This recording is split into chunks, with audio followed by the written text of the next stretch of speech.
So chapter 11, and the title of the chapter, of course, we have already written on the board, Life in the Temperate Grasslands. What is the title of the chapter? Life. Life in the temperate grassland. Yeah. So make it little bit loudly you speak because it seems like no life in it. So life in the temperate grasslands. Now when we speak about life, what does this actually indicate? When we speak about the life in the temperate grasslands. Now we have learned different varieties of the forest and so many animals, vegetation, wildlife, then people's lifestyle, transportation. These things we have already discussed in different set of the countries and cities. But today they are speaking about the grasslands. Now, what is the grasslands all about in this chapter? You will be coming to know through this small elaboration. Now, see, before we go to know about this chapter, let me talk to you that there are some name of the forestry or grasslands that we are mentioning. That is, we call it like a tropical or savannas. Tropical or savannas. Then this llanos, that is we can find in South America. Cerrado we find in Brazil. Then a pine savanna we find in Belize and Honduras. Okay, so different regions are actually speaking the different ways of or nominating the different names. So today we are just going to begin about the temperate grassland. And here, even the temperate grasslands, so there are varieties. So such as like pampas. The name is pampas. This is spoken. This pampas is also part of the grassland area, which is found actually in South America. Which one? Perhaps in a previous chapter we have already. Then again, we have got wells, which I have already mentioned here. Some points I will be discussing with you. Then followed by this prairies, that is in North America. So where is in South Africa I have written, and then the prairies is in the North America. Now again, steppes, that is in central. You will take later on. I have written about the North America. Then again, another name is called steppes. Steppes is known as in Central Asia. In Central Asia also we have got the grassy land where the rainfall is very scanty, and then we can find small bushes and all, but grasses are more actually. Then we have got another name, that's Canterbury Plains, that is in New Zealand, and a Murray-Darling Basin. Murray-Darling Basin is a very interesting name, which is found in Australia. So these are all actually part of the grasslands and the life, how people are living over there. Okay. So today, let me talk about the prairies. Now, as you already have seen on the board, that in prairies actually located in the North America, and North America, of course, is a beautiful continent, and varieties of things we have seen here, and an advanced country. In fact, North America you can find where USA is a part of that, is it not? So let us elaborate about the prairies, how the land form, how the physical part of the land form. Now see, here we have written about the land form is actually flat, low lying.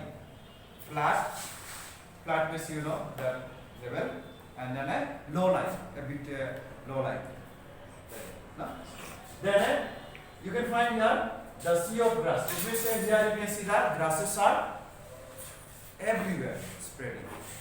And a reason behind having this grass is what exactly? It means the grass why it is growing and not growing the trees.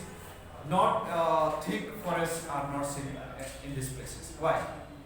The reason behind is that rainfall, the way it is falling in this area, the rainwater is not able to seep down. Suppose rainfall is in this area, here is grasses are there. Rainfall, but the water is not able to go deep down of this one. Not able to go deep down. Whenever water is seeping deep down of this land. Water remains just above only. So slowly the big trees not possible to grow. Why? Because the big tree needs water more. So that's why the areas where the rainfall is there, scanty rainfall is there, the grasses are growing because the water is remaining only that areas, only that limit. Are you getting now? Why the grass is growing? Why the grasses? Grasses are like maybe above me, taller than some elephant also. Sometimes you can find there are some grasses are there. But reason behind of only the grasses growing in this area and not the big trees and all is this. That rainfall, however, is falling here, it is very scanty, very sparse rainfall. And as a result, the root is not able to go deep down of the land. So that's why big trees are not on much. And a few bushes you can find. Bush tree, like a small, like suppose we can understand about the lychee tree and all, berry tree and all. It's like a bush, no? And some 30 bushes are there. So that's why it is the reason behind this area full of grasses. Next we have got this particular word is taken from the Latin word. Okay? So Priad is given, and the meaning of this Priad is actually meadow. Meadow is the area which is full of grasses. When the air is blowing, the look of this prairie is beautiful because something is there. Suppose a girl or a woman having the long hair, and when the air is blowing, how the air style. You see now, we can see in the movie, you know, when the actresses or heroines are dancing. While dancing, they are putting some type of fan, and as a result, this hair is flying very nice. Same type of beautiful. The grasses are actually due to the wind and all it is blowing, and it looks very beautiful. So that is the style of this prairie region. So it is meadow. Now the areas are mostly not that much like everywhere soil, but you can find some areas are rockies, especially rocky areas you can find in the west side of this North America, and then you can find a lake in the west side. So in North America when you visit, or North America when map you watch, then you will come to know that in the west side, especially the rocky areas, and great lakes are also found in the west side. So that is the feature we can find. And of this area, now see the cultivation is given more importance, or maybe the cattling also given the more importance. Now what is the cattling and what is the farming? Now in North America, the government is really providing the advanced machine, so that government can have the good crops, and that's why they are also creating the water facility, for example water irrigation. Now these irrigation systems are actually very nice and they have prepared, because you know that prairie region is a scanty rainfall and needs more water. So that's why one of the river, Mississippi River, which is the very important river for the North America, and through this Mississippi River and also the Saskatchewan, this is in Canada also, this river is there. These two rivers are in fact playing a very big role in agriculture, especially growing the different crops, and you can find a huge number of crops, especially like wheat, maize. All these crops are actually grown there very much, a huge quantity. So you can find, and mostly the advanced quality of advanced machines are actually used for the cultivation, because you know that area is very extensive, very huge, very big plot of land. So like places, a few farmers with like our Indian primitive style, suppose you want to farm, you will be taking 1 year to complete, because it is a very huge area. So that's why they are using the advanced tractor, not a tractor exactly also, different tractors, because the machines are very broadly this actually made, and one shot at least a few distance they are covering. And then sowing the seed also, not taking in the basket and then throwing like this. There also machine is there for sowing the seeds. Because these are a huge extensive area where human labor is a little bit only you can see. The machinery devices are more. Even for the spraying of the medicine, that also they are using aeroplane, small jet they are using for spraying the medicines. So how advanced these countries are actually for in the agriculture. Okay, so that is how. So it means Mississippi River is playing a big role in order to irrigate water to the crops growing, and then it is making the country proud, and at the same time the river is playing a very big role in making people survive. Yes or no? Because rivers are actually the life-giving. Let's say water in fact is a life-giving water. You know, if we don't drink a bit of water also, we cannot survive. So that's why water is very much actually required in this area right now. So that is how the rivers is playing. Next we have got the North America. This area actually home to American Indians. Now you don't think it is Indians. When we speak about Indians, it means a sort of like a Adivasi people, the old primitive people. So you can find these people are living. But due to the migration, immigrant, all this actually playing the major role, and then many of the Europeans are coming and then entering to these areas and all, and they are mixing with the different American Indians people, and they are just now not much actually seen.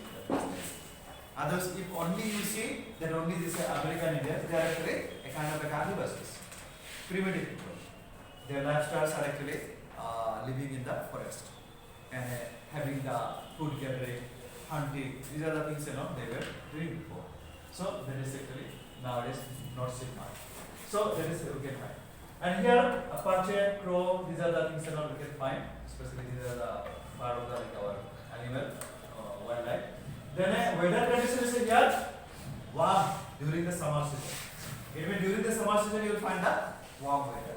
And you can find how much degrees Celsius? The temperature 20 degrees Celsius. It will say the temperature starting or maybe temperature is growing up to 20 degrees Celsius, and then during the cold winter you can find minus 20 degrees Celsius again. It means during the winter season very cold. It means when you say minus, it means very very. No? So that is different. And then moderate rainfall is there. Rainfall is there, but moderate, not heavy rainfall as we can find in the in Amazon. No, in the rainforest, we have the heavy rainfall, but here rainfall is moderate. And then the wind, a sort of wind is blowing. That is a local wind. A sort of wind is blowing there in this North America, which is known as the Chinook. In our book, it is written. And then hot wind is in the winter season also blowing. That is the features you can find. Understood now this area? Yes, sir. Okay. Next we go about the valley, which is also part of the what's called grassland.